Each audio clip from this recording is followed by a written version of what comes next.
اب آپ کے سامنے جناب بیرسٹر اسدالدین اویسی صاحب خطاب فرمائیں گے۔ میرے عزیز دوستوں اور بزرگوں، آج بڑی بڑی باتیں کی جاتی ہیں، مگر میں آپ کو یاد دلانا چاہتا ہوں کہ اتر پردیش میں بلکہ پورے ملک میں CAA NRC کے خلاف احتجاج ہوا۔ ہم سب نے مل کر احتجاج کیا اس لیے کہ وہ قانون بھارت کے سنویدھان کے خلاف تھا۔ وہ قانون رائٹ ٹو ایکوالٹی، مساوات اور برابری کے خلاف تھا۔ پارلیمنٹ میں جب اس پر بحث ہو رہی تھی تو میں نے BJP کے 300 سانسد کے سامنے کھڑے ہو کر بھارت کے سنویدھان کی دلائل کو دے کر یہ بتایا کہ مذہب کے نام پر سٹیزنشپ کا قانون نہیں بن سکتا، مذہب کے نام پر آپ مسلمانوں سے سٹیزنشپ نہیں چھین سکتے۔ اور میں نے پوری پارلیمنٹ میں سانسد میں کھڑے ہو کر اس کو کالا قانون قرار دیا اور اس کالے قانون کی کاپی کو پھاڑا۔ میں مبارکباد دیتا ہوں ان تمام لوگوں کو جنہوں نے خاص طور سے ہماری ماں اور بہنوں کو جنہوں نے پرامن احتجاج کیا اس قانون کے خلاف۔ مگر افسوس یہ ہے کہ اتر پردیش میں 23 مسلمانوں کو گولی مار کر ان کی جانیں لے لی گئی۔ بتائیے یہ کون سا انصاف ہے کہ گولی مار کر ان کو جان لے لی جاتی ہے؟ اور یہ میں نہیں کہہ رہا ہوں، سپریم کورٹ کے ریٹائرڈ جسٹس کی رپورٹ ہے، ریٹائرڈ جج کی رپورٹ ہے، جنہوں نے کہا کہ ان بچوں کی جان لینے کے لیے گولی مار کر ان کو ختم کر دیا گیا۔ وہ 23 مرنے والے کہاں کہاں کے تھے؟ علی گڑھ کے تھے، مظفر نگر، آپ کے ماؤ بیریج اور بلند شہر سے ان کا تعلق تھا۔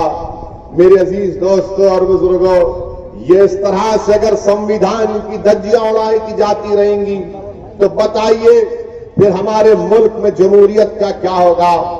اتر پردیش میں فریڈم آف ایکسپریشن کا کیا ہوگا؟ آج مرنے والوں کے گھروں میں کوئی جا کر ان سے پوچھتا نہیں ہے۔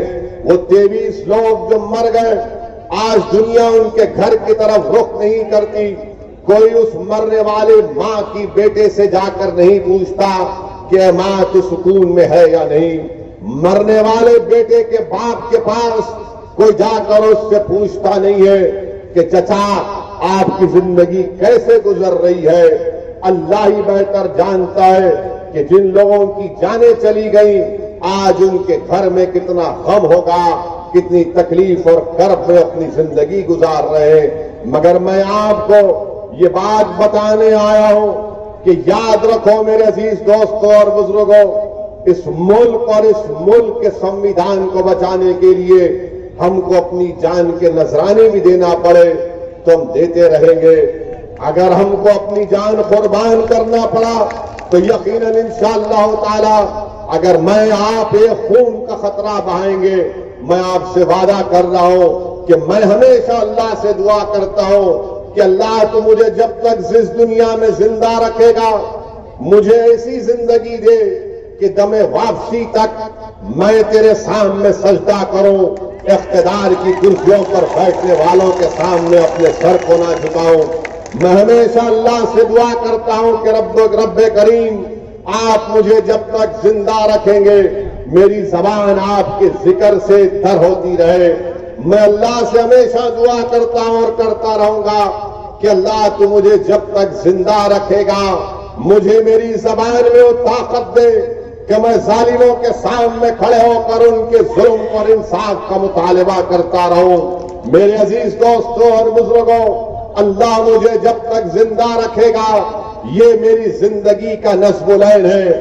اللہ مجھے جب تک زندہ رکھے گا میں اللہ سے دعا کرتا ہوں کہ یا اللہ مجھے اپنے حبیب محمد مصطفیٰ صلی اللہ علیہ وسلم کے در کا کتا بنا کر رکھ۔ یا اللہ مجھے ایسا کتا بنا کر رکھ جو کبھی بھی مظلوموں کے ظالموں اگر ظلم کرے تو میں ان کے خلاف آواز اٹھاؤں۔ میں ہمیشہ اللہ سے دعا کرتا ہوں کہ اللہ اگر تو مجھے موت دے تو شہید کی موت دے تاکہ میں آج تیری زندگی جو تو نے مجھے دی ہے اللہ کی نعمتوں کا شکریہ میں ادا نہیں کر سکتا؟ کون کون سی نعمت کا میں اللہ کا شکر ادا کروں؟ اور میری اللہ سے یہی دعا ہے کہ اللہ مجھے جب تک زندہ رکھے گا میں بے خوف ہو کر بغیر کسی کے ڈر سے یا بغیر کسی کے سامنے اپنے سر کو جھکا کر، کیونکہ ہم اگر سر جھکاتے ہیں تو صرف رب کائنات کے آگے سر جھکاتی ہے۔ میں آپ کو یہ تیقن دینے آیا ہوں کہ یہ میری زندگی کا نصب العین ہے۔ میرے عزیز دوستوں اور بزرگوں، جو ظلم کیا جا رہا ہے انشاءاللہ تعالی یہ ظلم کا خاتمہ ہوگا، یہ ظلم کا خاتمہ ہوگا۔ کہاں گئی انسانیت؟ یہ ہمارا دیش گاندھی کا دیش ہے، گوتم بدھ کا دیش ہے، گرو نانک کا دیش ہے، خواجہ اجمیری غریب نواز کا دیش ہے۔ میرے بتاؤ میرے عزیز دوستوں اور بزرگوں، آج ایک معصوم بچہ غازی آباد میں جا کر ایک عبادت گاہ میں پانی پیتا ہے، پیاسا ہے، پانی پیتا ہے تو اس کو پیٹا جاتا ہے، اس کو مارا جاتا ہے اور اس سے کہا جاتا ہے کہ تو اس مذہب کا نہیں ہے تو کیسے یہاں پر آ کر پانی پیا؟ کیا یہ انسانیت ہے؟ کیا اس لیے ہم نے انگریزوں سے لڑ کر اس ملک میں 200 سال کی غلامی سے ہم نے آزادی حاصل کی؟ کیا ہم نے گاندھی کے ساتھ کھڑے ہو کر لاٹھیاں اس لیے کھائی تھی؟ کیا اس لیے علامہ فضل خیر آبادی رحمت اللہ علیہ نے کالے پانی کی سزا کو بخوشی قبول کیا؟ کیا اسی لیے ہمارے علماؤں نے انگریزوں کے خلاف جہاد کا فتویٰ دے کر پھانسی کی سزا کو مسکراتے ہوئے قبول کیا؟ کیا اسی لیے جوہر برادران نے، کیا اسی لیے مولانا ابوالکلام آزاد نے اسی دن کے لیے دیا تھا کہ اگر کوئی معصوم بچہ کسی اور کی عبادت گاہ میں جا کر پینے کا پانی پیتا ہے تو اس کو مار کر اس کی ویڈیو بنائی جائے گی؟ یہ انسانیت ہے۔ اور تم نام لیتے ہو گاندھی کا، تم نام لیتے ہو کہ بھارت میں ہم اپنی آزادی کے 75 سال کا جشن منائیں گے۔ کس بات کا جشن مناؤ گے؟ کس بات کا جشن مناؤ گے کہ ایک بچے کو مار کر اس کا ویڈیو بناتے ہیں؟ ہم کون سا خراج عقیدت گاندھی کو پیش کر رہے ہیں؟ ہم کون سا خراج عقیدت سردار پٹیل کو پیش کر رہے ہیں؟ ہم کون سا خراج عقیدت ان مجاہدین آزادی کو پیش کر رہے ہیں؟ ہم کون سی محبت سبھاش چندر بوس نیتا جی سے ادا کر رہے ہیں کہ جب اسی دیش میں ایک بچے کو مار کر اس کی ویڈیو بنائی جاتی ہے؟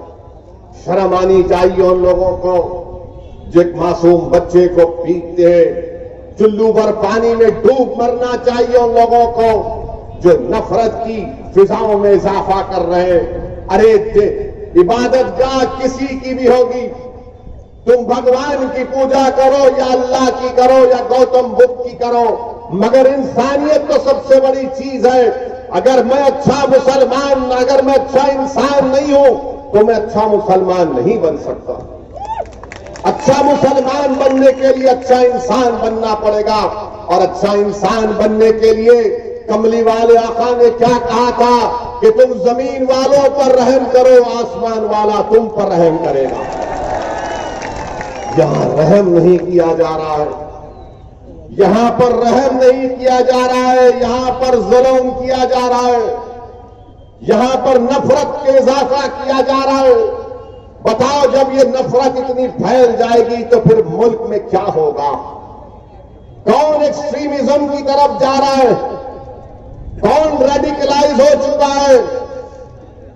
میرے عزیز دوستوں اور بزرگوں، یہ بات آپ کو سمجھنے کی ضرورت ہے۔ اسی لیے اس نفرت کے خاتمے کے لیے، تاکہ وہ معصوم بچے جو آج ہماری صفوں میں بیٹھے ہیں ان کو کوئی مارے نہ پیٹے، اس بچے کے ماں باپ کی کوئی بے عزتی نہ کرے، اسی لیے اوم پرکاش راجبھر صاحب نے سنکلپ مورچہ بنایا ہے، اور ہم کو ظلم کے خاتمے کے لیے، انصاف کو حاصل کرنے کے لیے، میرے عزیز دوستوں، میری عزتدار ماں اور بہنوں، ہم کو نفرت کے خلاف متحد ہونا پڑے گا۔ ہم کو یہ لڑائی جو لوگ لڑا رہے ہیں اس کے خاتمے کے لیے، اس زہر کے خاتمے کے لیے اس ملک اس دیش کو بچانے کے لیے اتر پردیش میں محبتوں کی فضاؤں کو عام کرنے کے لیے میری آپ سے گزارش ہے کہ آپ نے بہت موقع دیا، سپا کو دیا، بی ایس پی کو دیا، کانگریس کو دیا۔ اب میں آپ سے اپیل کر رہا ہوں کہ آج آپ کے سامنے ایک طاقتور روپ میں سنکلپ مورچہ جس کی اوم پرکاش راجبر قیادت کر رہا ہے، میری آپ سے گزارش ہے کہ آپ ان کا ساتھ دیں، متحدہ طور پر اپنے کے اکاؤنٹ کا استعمال کریں، اور جو لوگ راجبر صاحب کو اور اسد الدین اویسی کو بی ٹیم کا بات کرتے ہیں، میں ان سے کہنا چاہ رہا ہوں پیارے، ہم بی ٹیم نہیں ہیں، ہم بی ٹیم نہیں ہیں، ہم وہ ٹیم ہیں، ہم ترازو کا وہ پلڑا ہے کہ جس کا ساتھ دیں گے وہ تخت پر بیٹھ جائے گا، ہم جس کا ساتھ چھوڑ دیں گے وہ تختے پر لیٹ جائے گا انشاءاللہ تعالی۔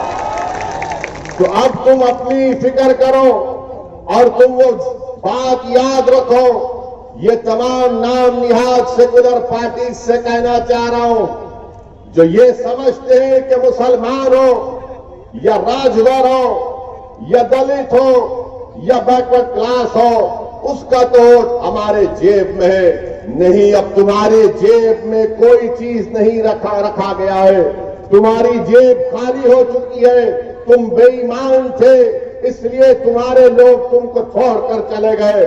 اب سب کی نظریں اوم پرکاش راجبر اور مجلس اتحاد المسلمین کی طرف لگی ہوئی ہے۔